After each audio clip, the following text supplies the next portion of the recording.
Moitas grazas. Eu supoño que me invitaron a este evento pola miña destacadísima ignorancia neste tema. E contrastada, levo 30 anos dedicándome profesionalmente ao mundo da interpretación. Eu creo que día sí, día non falamos sempre do tema do proceso de normalización o audiovisual, e cada vez entendo menos. Eu nací nun pobo, voulle chamar pobo porque se lle chama aldea, calquera dos 40 veciños que quedan ali mátame. Nací nun pobo da provincia de Lugo, en Río Torto, un pobo no que o 99% dos seus habitantes falaban e falan galego. Nacín, vivín ali, e teño que dicir que falei en castelán únicamente na escola, na catequese e co veterinario que era de Salamanca. Pero non botamos moita man del, na casa apañámonos bastante ben co médico, non facía falta chamar o veterinario. Logo, fun estudar a Lugo en plena transición, e ali en Lugo foi cando sentín por primeira vez falar dos séculos escuros, da longa noite de pedra. Aí foi onde me enterei de que o meu idioma, a miña lingua, estivera masacrada durante séculos, perseguida, encabuxeime. Collín un cabreo que decidín partir Galicia en dúas, os que falan galego e os que non falan galego, e ao carallo. Pero entrei en contradicción, porque claro, había xente, amigos meus que falaban en castelán, e eu tiñalles aprecio, enteñes. Por outro lado, había amigos meus que falaban galego, tamén lles tiña aprecio, sí, pero eles militaban nun sindicato estudantil que estaba moi de moda naquela época, e levaban uns pantalóns de pana, gordos, acordades vos deles? Que aquelos non eran raias, aquelo eran regos. Levaban zocos de madeira e eu dicía, o nacionalismo está moi ben pro inverno, pero non era. Esquece toda a movida, entendes? Entón, iso rompeu o cerebro en milanacos, non? Tiña moi desorganizado. Menos mal que tiña o sabio de meu avó Venceslao que me puxo no seu sitio. Meu avó Venceslao fora alcalde 20 e tantos anos en Río Torto. Era un home sabio que conseguiu que ali non pasasen cousas que pasaron noutros concellos. E un día atopeino con vaguas nos ollos porque o veterinario, isto é unha cousa que facemos no meu pobo, ven alguén de fora e facémolo alcalde así, non? Canto máis non xe mellor, pois fixemos alcalde ao veterinario. O que faga chistes con isto. Fixemos alcalde ao veterinario e o veterinario decidiu que había que tirar a cruz dos caídos de Río Torto. E a meu avó deulle moito aquelo. Deulle porque dicía que iso non era xeito, que o que había que facer era unha lápida cos nomes dos que faltaban do outro lado, dos que non estaban citados, porque ao cabo todos eran veciños. Esquecer a historia condénanos a repetila, e ao cabo todos eran veciños e todos falaban galego. Isto deu moito que pensar, dixen, a ver, é certo, os dun lado e os do outro falaban galego. O paseado e o fusilado seguramente falaban galego. Deu-me moito que pensar aquilo, deu-me moito que pensar, porque meu avó Venceslao, eu nunca lle sentín falar en castelán, e un día preguntei-lle, avó, ti nunca falaches en castelán? Dixo, non, sí. Sí, pero tive unha conversa con un parente, el era oriundo de Castro Verde, da provincia de Lugo, e tive unha conversa con un parente que estaba considerado o lumbrera da familia, non? Porque sabía árabe, daquela estaba ben visto, xa... Sabía árabe, claro, un tipo de Castro Verde nos anos 50, 60, que soubese árabe tiña que ser unha lumbrera, non? Eso era así, non? E entón, un día estaban falando e dixolle, oiche, so, logo é certo que o galego é un dialecto? E o parente ilustrado explicoulle, bueno, a ver, se é dialecto non é máis dialecto que o castelán, porque ao cabo os dous son fillos do latín, non? E se queren moitos aspectos, o galego está máis pegado ao latín que ao castelán. A meu avó ilumináronse os ollos e dixo, para, pero o latín non é unha lingua culta. Dixo, é tal? Dixo, se o latín é unha lingua culta e o galego está máis pegado ao latín, se eu falo galego, son máis culto que se falo un castelán. E aquel home ilustrado ilumináronse os ollos, botou un sorriso e dixo, de algún xeito, sí.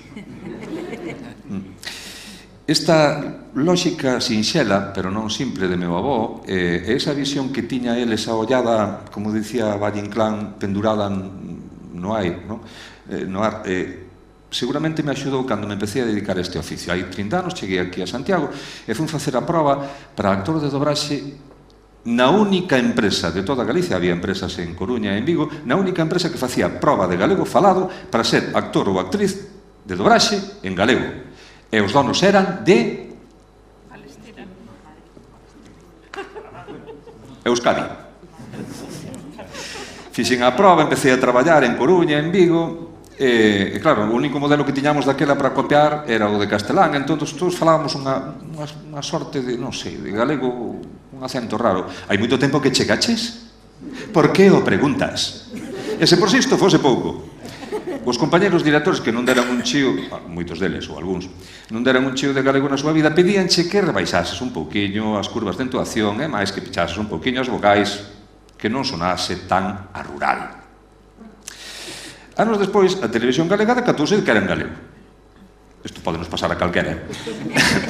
E decidiu que o seu departamento lingüístico mandara unha serie de informes para intentar tapar estas eivas. Chegaron os informes e, curiosamente, aqueles compañeros que antes me correxían para que fixese as vocais máis pequenas, agora dicíame que fixese máis grandes, non? E dicía, espera, es melocotón. E eu collía un encabrone peor que a cos séculos escuros, xuro. E chegaba a casa e viña o meu fillo do colexio dos Tilos e explicábame que o L era la lechera e que había 5 vogais e que sabía dicir león e camión, pero ninguén lle explicara como se dicía a xouxere, por poñer un caso, non? E discutíame que os de, como se chamaba este grupo, iba a dicir Académica Palanca, non era, Aerolíneas Federales, tiñan razón cando dicían aquilo de acompañeite ao teu portal e me invitaches a entrar. E na tele o Porco Bravo dicía, hai alguén aí, hai alguén aí, hai alguén aí. E moita xente da cultura galega machacábame con ese I que non sei de onde o sacaron e logo de onde ves. E logo estábamos antepostos, políticos, moitos deles, que o verbo fíxose carne, habitou entre nosotros, pero antes puxolle un pronome persoal. Cho digo, cho asevero e cho aseguro. Marchei para Río Torto. Marchei para Río Torto, ali as cousas seguían máis ou menos ben. Fixeron un debuxo moi grande ali no pabillón do colexio, entón iba con meu amigo Xoan Manuel, que tiña 10 anos máis ou menos daquela, digo, aquel debuxo, dixo que temos unha mascota no colexio. Tedes unha mascota? Temos, sí. É que fixemos unha campaña de normalización e normativización lingüística. Dixo, mírate. E como lle chamades a mascota? Río Tortín. O da normativización foi non entendendo da normalización, pero que normalizar en Río Torto se todo o mundo fala galego. Dixo, todo o mundo non, que aquela pícara que ven por ali non fala. Dixo, así se fai, todo o pobo a normalizar a pequena. Sí, señor. A pesares dos pesares, nos estábamos orgullosos de formar parte dun dos grandes motores, creo eu, da normalización e normativización lingüística, que era a dobraxe, porque a dobraxe sometía, era como unha especie de gran laboratorio que sometía o galego a situacións que non se lle daban nunca, non? E de repente había presidentes dos Estados Unidos que falaban galego, astronautas, iba a dicir a xentes da CIA, pero deso a mellor hai algún. Facías documentais sobre calquera cousa, non? Entón descubrimos que non había unha palabra en galego para dicir guepardo, que era chita, pero o chita era o guepardo de Asia, non? Non había unha palabra para dicir aligator, tiñas que dicir caimán de Florida, entón aí cabreus o meu fillo, que era un especialista en aligatores, e dixo, diso nada, non? E aí tiña razón. Non dos pronomes non, pero aí tiña razón, non? E a televisión galega compraba películas do Trinque, e compraba series de debuxos animados boísimas, que non había maneira de velas noutra cadea que non fose esa, non? E creáronse as xeracións de Xabarín Club, e houve xente que compuxo cancións para aí, e falábase de cómics e de libros, e todo estaba guai. E ao pouco tempo deixaron os orfos de todo iso.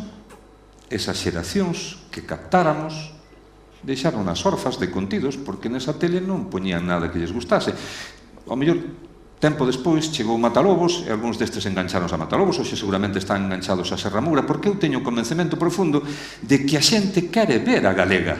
Moitas da nosa xente quere ter unha excusa para ver a galega. E non a ven porque ese é un espello que nos deforma, non reflicte o que somos.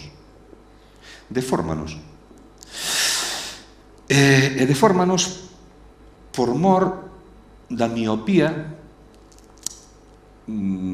de algúns políticos que lles toca levar esa casa, tamén de produtores, tamén os actores e as actrices temos que botar aí, facer un pouquiño de autocrítica, non? Porque hai moitos anos empregábase este oficio aquí como trampolín para sair fora de Galicia.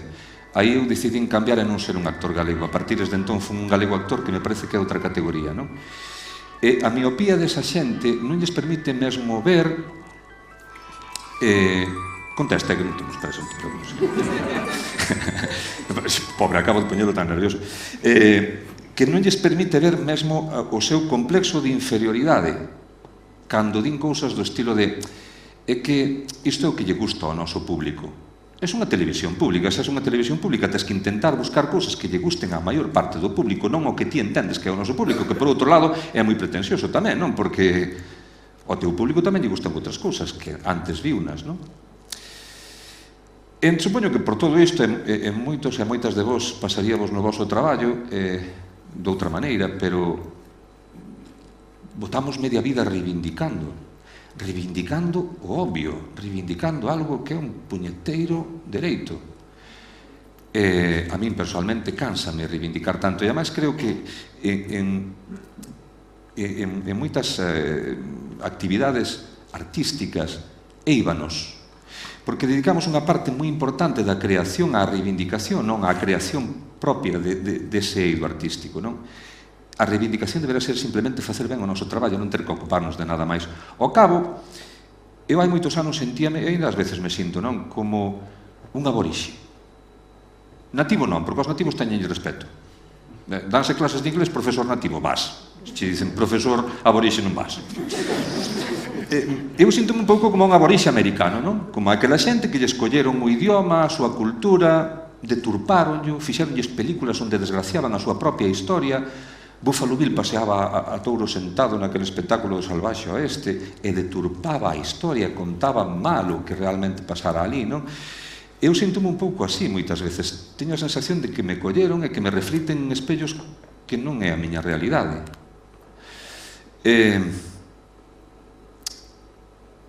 A estes aborixes americanos mesmo lle colleron palabras e empregáronas para nomear armas cas que acabaron con outras culturas, non? Os helicópteros Apache ou os mísiles Tomahawk, non? Eu creo que, ás veces, ou esa é a miña sensación, as armas de destrucción cultural en Galicia, algunhas armas de destrucción cultural en Galicia, levan nome de late night ou de programa de variedades. E por acabar, acaban mesmo con o noso sentido do humor a retranca. Esta noite aquí houve unha demostración ben grande disto, non? E faise un humor choqueiro, perralleiro, sexista, homófobo. Asa xente se van á aldea de onde eu son. De marulos non nos subimos. En fin, que eu non me sinto reflectido aí. Si teño que dicir que despois de 30 anos, por eso falo da miña ignorancia, cheguei á conclusión de que en Galicia hai dous grandes bloques, os que falan galego e os que non falan. Os que falan galego non necesita que lle lo reivindiquemos porque xa o falan, necesitan modelos potentes, modelos dos que sentirse orgullosos para seguir falando, necesitan Xabaríns Club, necesitan Matalobos, non sei, necesitan cousas que lle abran os ollos e que lle fagan ver que somos guais. Entón eu creo que temos que ter o convencemento de que somos profundamente atractivos, condenadamente atractivos, e se somos condenadamente atractivos, tamén lles imos gustar a outro bloque, sí ou sí. Con nós non se pode. Outro día volvín a Río Torto. Quería ensinar un piso que tiña ali para alugar a un matrimonio de polacos. El leva aquí 8 anos e ela 6. E, bueno, o piso deixou moi mal estado o alugueiro anterior, entón fonlle ensinar e tal, e xe, mira, desculpa, o aspecto que ten o piso non está nas mellores condicións. E o polaco que leva aquí, pois iso, 8 anos, díxeme: non, non te preocupes, pero o piso cústame, María, leva, non me había custar. En Río Torto fanse ben as cousas. Moitas gracias.